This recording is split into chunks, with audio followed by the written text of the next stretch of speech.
Hi, I'm Randy Taylor. Thank you very much for taking the time and joining me today. I wanted to spend a couple of moments and talk to you about a couple of words. A couple of words that sound very similar, but in essence, they could not be further apart.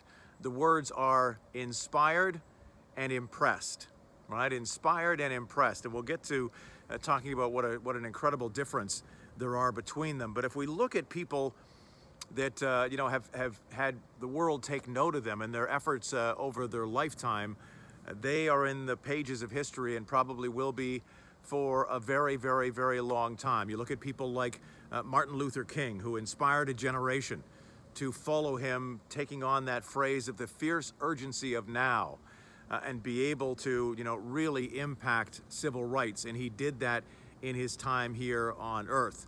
A number of long-haired musicians coming from the UK back in the 1960s who really wrote a lot of the soundtrack of a generation, and a band called the Beatles that sold millions and millions and millions of albums. A young man, coming from a single-parent family, African-American, who became the first black president in history and ended up taking residence at a White House that was built by slaves. And so many of these people that we see in history, and these people who have accomplished so much. Elon Musk, one of the champions of technology and really changing perhaps the trajectory of mankind itself. And we look at these people and we make the mistake of saying this: they are so impressive. I am so impressed by those people.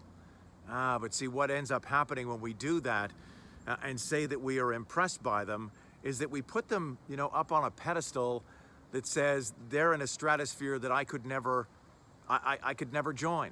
I am not part of that world, as opposed to saying, I am inspired by Martin Luther King. I am inspired by Barack Obama. I am inspired by the Beatles. I am so inspired by Elon Musk, right?